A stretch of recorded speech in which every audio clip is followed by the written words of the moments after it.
আজকে আমরা কথা বলবো কিভাবে আমরা একটা রাইস মিলের ব্যবসা শুরু করতে পারি। এই ব্যবসা করার জন্য যে যে জিনিসের প্রয়োজন হবে সবকিছুই আজকের ভিডিওতে আপনাদেরকে সম্পূর্ণভাবে বোঝানো হবে। একটা রাইস মিলের ব্যবসা দেওয়ার জন্য সবার প্রথমে কিন্তু আপনাকে স্থানটা নির্বাচন করতে হবে, কারণ আপনি যদি একটা ভালো স্থানে আসলে রাইস মিল না দিতে পারেন তাহলে কোনোভাবে ব্যবসাটা শুরু করতে পারবেন না। রাইস মিল ব্যবসা করার জন্য দ্বিতীয়ত যে জিনিসটা প্রয়োজন হয় সেটা হচ্ছে পুঁজি। আপনি যখন ব্যবসাটা করতে যাবেন আপনাকে কিন্তু বিভিন্ন ধরনের জিনিস কিনতে হবে। সো আপনার কাছে যদি ভালো পরিমাণ পুঁজি না থাকে এই ব্যবসাটা চাইলে কিন্তু আপনি করতে পারবেন না। ৩ নাম্বার হচ্ছে এই ব্যবসাটা করতে গেলে আপনাকে কিন্তু ভালো পরিমাণ আইডিয়া থাকতে হবে। এই ব্যবসা আপনাকে আইডিয়াটা কেমন থাকতে হবে সেটা যদি আমি আপনাকে বিস্তারিত বলতে চাই, আপনাকে কিন্তু মেশিন চালানোর আইডিয়াটা থাকতে হবে। এখন আপনি ভাবতে পারেন কেন আমি মেশিন চালানোটা জানতে হবে?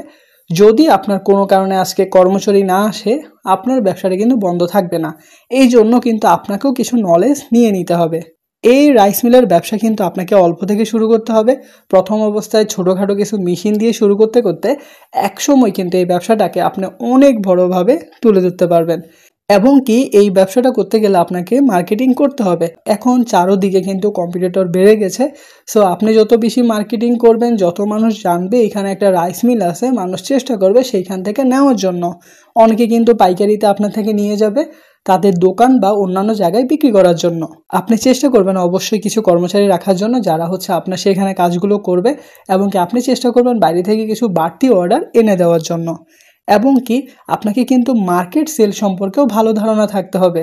আপনি কিন্তু চাইলে সেটা মার্কেটে গিয়েও কিন্তু বিক্রি করতে পারবেন। এবং কি আপনাকে যে জিনিসটা সবচেয়ে বেশি গুরুত্ব দিতে হবে সেটা হচ্ছে সিজন।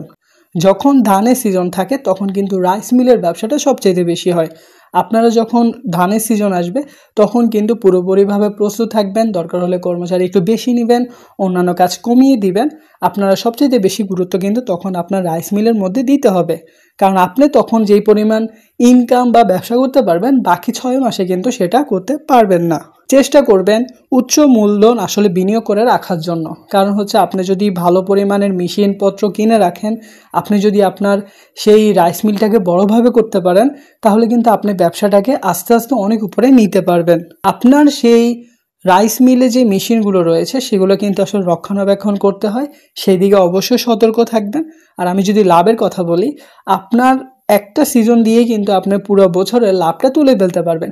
এছাড়া হচ্ছে আপনার বাইরে অর্ডার কেটে, এছাড়া হচ্ছে বিভিন্ন জনে যদি আপনার থেকে পাইকারিতে নেয়, এছাড়া হচ্ছে লোকাল কেউ এসে যদি সে কাজ করে যায়, সে যদি রাইস মিলে যদি তার রাইসটা ভেঙে যায়, এভাবেও কিন্তু আপনি টুকিটাকি ভালো একটা ইনকাম করতে পারবেন।